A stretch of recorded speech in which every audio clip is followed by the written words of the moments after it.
방송에서 전해드리는 TVN 대구 매거진 오늘 금요일이고요.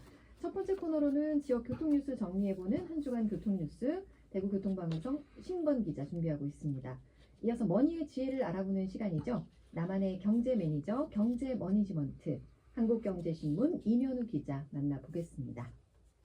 마지막 코너는 대구에서 일어나는 여러 생생한 소식들 전해드리는 시간 대구는 지금 준비되어 있고요. 잠시 후 정윤아 취재 리포터도 만나보겠습니다.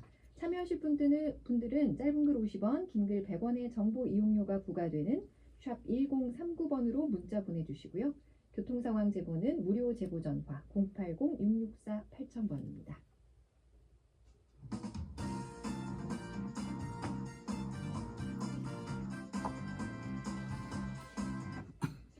우리 지역 한 주간 교통 뉴스 대구 교통방송 신건 기자 나와 있습니다. 어서 오세요. 안녕하세요. 네. 자, 어떤 한 주간 교통 소식 오늘 소개해 주실 건가요? 네, 오늘은 대구 택시 요금 인상이 한 달 정도 더 미뤄졌다는 소식 전해드리고요. 그리고 AI 스마트 횡단보도가 도입됐다는 소식, 또 무안공항 제주항공 추락사고 관련 수사 진행 상황을 전해드리겠습니다. 네, 자, 세 가지 소식이네요. 첫 번째 소식입니다. 대구시가 택시 요금 인상을 한 달 정도 미룬다고요? 네, 대구시가 택시 요금 인상을 한 달가량 미루기로 했습니다. 대구시는 당초 이달 20일부터 택시 기본 요금을 기존 4,000원에서 4,500원으로 500원 올리고 미터당 요금도 기존 130m당 100원에서 125m당 100원으로 조정하려고 했는데요.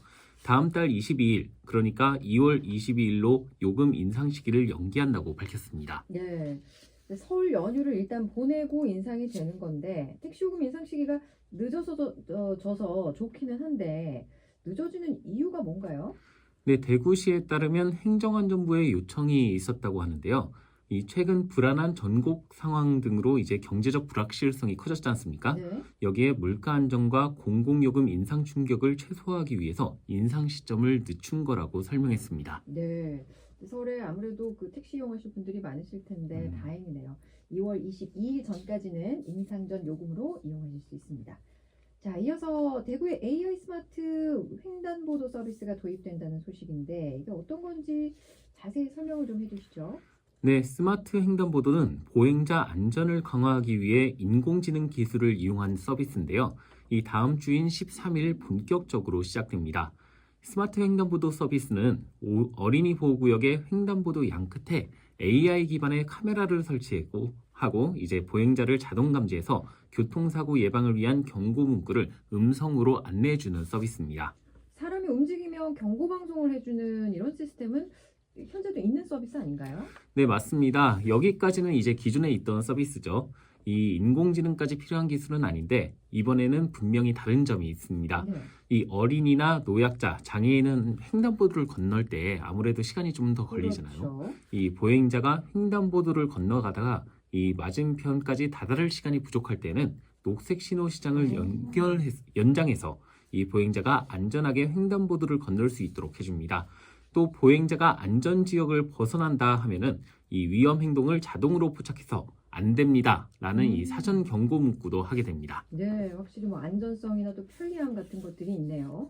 서구에서 가장 먼저 시범 운행을 했다고 들었습니다. 네, 재작년 서구의 6곳에서 이제 시범 운영을 했거든요.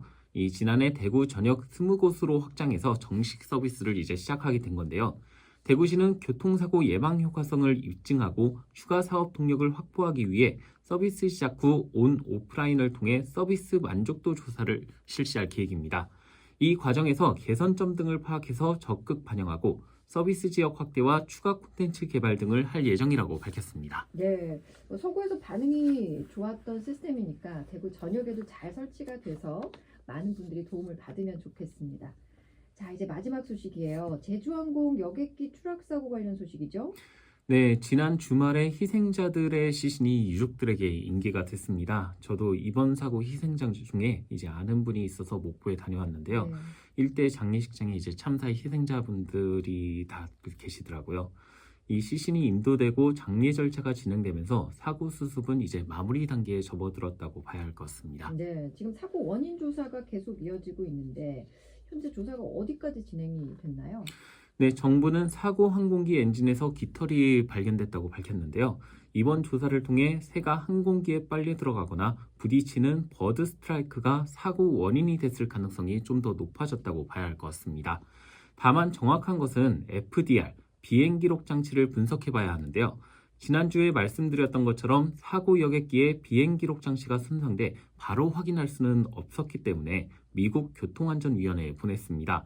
현재 수리하고 자료를 추출하는 등 분석에 착수했고요. 이 정부는 내용이 나오는 대로 빠르고 투명하게 공개할 것이라고 밝혔습니다. 네, 덧붙여서 사고 희생자가 많아진 이유에 대해서도 조사가 진행 중이죠.